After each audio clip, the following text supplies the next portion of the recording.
Problem 73 को देखो, और ऐसी प्रॉब्लम पूछी जाएगी भाई, अच्छे से प्रैक्टिस करना, अच्छे से समझना चीज़ों को, ठीक है। मस्ती भी करो, एंजॉय भी करो, गाने भी गाओ, डांस भी करो, हेडफोन लगा करके मस्ती भी खूब मारो, लेकिन ऐसे क्वेश्चन जब आए तो भाई ध्यान से सुनने की बारी है। तो ऐसे क्वेश्चन को अच्छे से समझें। देखो आपसे क्या कहना चाह रहा है, आपसे ये कह रहा है, देखो एक बात आपको बताऊं, वेरी शॉर्ट जो होते हैं ना, देखो पूरी की पूरी फिजिक्स कॉन्सेप्चुअल है, तो वेरी शॉर्ट जो है वो आपको ऐसा नहीं है कि लल्लू सा दे दे, वेरी शॉर्ट क्वेश्चन भी आपको न्यूमेरिकल टाइप का देगा। तो ये न्यूमेरिकल टाइप का क्वेश्चन है, इसलिए इग्नोर मत करना, ऐसे क्वेश्चन पूछे जाएंगे। आपसे कह रहा है कि a house hold circuit has a fuse of 5 ampere. घर के अंदर जो आप सर्किट इस्तेमाल कर रहे हो उसके अंदर फ्यूज़ लगाते हैं, वो 5 एम्पियर का फ्यूज़ है। ये मैं नहीं बोल रहा, ये क्वेश्चन खुद कह रहा है। तो इसका मतलब ये है कि अगर आप 5 एम्पियर से थोड़ी सी भी ज़्यादा, मतलब 6 एम्पियर की करंट यूज़ करवाओगे घर में सर्किट के थ्रू, है ना, उसके अंदर जो अप्लाइंसेस लगाए हैं उन्हें अगर 6 एम्पियर की करंट भी चाहिएगी तो ये फ्यूज़ फूक जाएगा, ये फ्यूज़ ही हो जाएगा।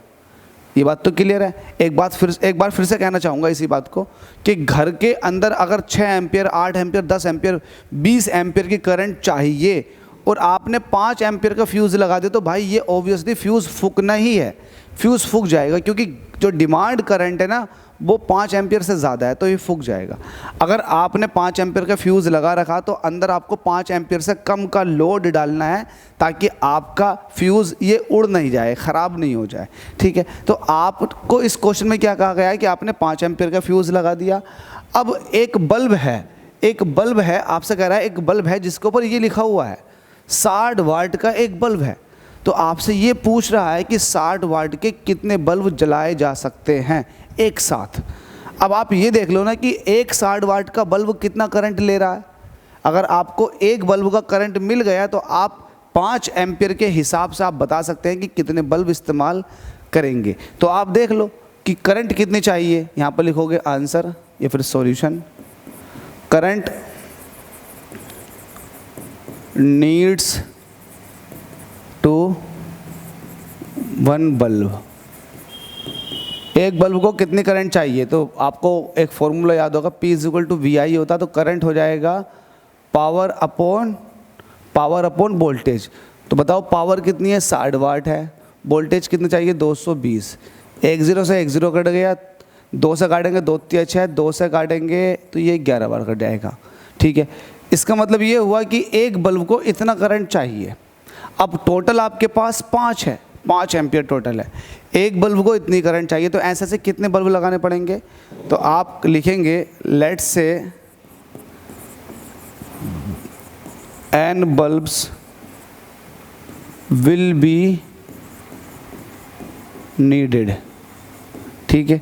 तो n बल्ब को, एक बल्ब को आपको चाहिए 3/11 एम्पियर, तो n बल्ब को कितनी चाहिएगी, n से मल्टीप्लाई, तो ये टोटल करंट हो गई, ये कितनी होनी चाहिए, ज़्यादा से ज़्यादा 5 एम्पियर, ठीक है।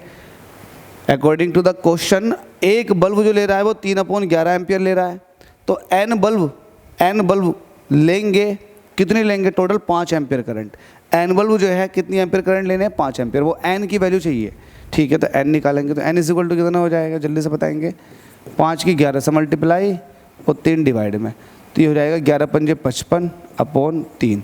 3 से काटेंगे, 3 दूनी 3 एकम 3, बचे कितने, 2 बचे, 2 यहाँ लगा दिए, 3 अट्ठे 24 पॉइंट लगा दिया, 1 बचा था, 25 में 1 बचा, 0 बढ़ा दिया, 3 3 9, तो ये आ जाएगा 18.33, मतलब 18.33 बल्ब चाहिएंगे। तो पॉइंट के बाद जो है ये फ्रैक्शन है, ऐसे तो नहीं है कि 0.33 बल्ब होता है, या तो बल्ब पूरा होगा या नहीं होगा, या तो बल्ब 18 होंगे या 19 होंगे, ऐसे तो नहीं है कि 18.33 बल्ब हो, ठीक है। तो आपके पास 18.33 बल्ब होंगे तो ये 5 एम्पियर करंट को होल्ड कर जाएंगे। अगर यहाँ पर मैं 19 बल्ब कर देता हूँ तो 19 बल्ब की जो करंट होगी ना वो 5 एम्पियर से ज़्यादा हो जाएगी, तुरंत फ्यूज़ जो है ना फ्यूज़ हो जाएगा। आपको उसे फ्यूज़ नहीं करना, उसे सेफ रखना, तो उसके लिए आपको 18 बल्ब की रिक्वायरमेंट पड़ेगी। 18 जो है ये फैक्टर ऑफ सेफ्टी में आ जाएगा, बच जाएगा आपका फ्यूज़। तो आप लिखेंगे here 18 bulbs will be needed to use a fuse of 5 ampere. अगर आपको 5 एम्पियर का फ्यूज़ इस्तेमाल करना है तो आपको सिर्फ 18 बल्ब की रिक्वायरमेंट है इस रीडिंग के जो दे रखी थी 60 वाट और 220 वोल्ट के।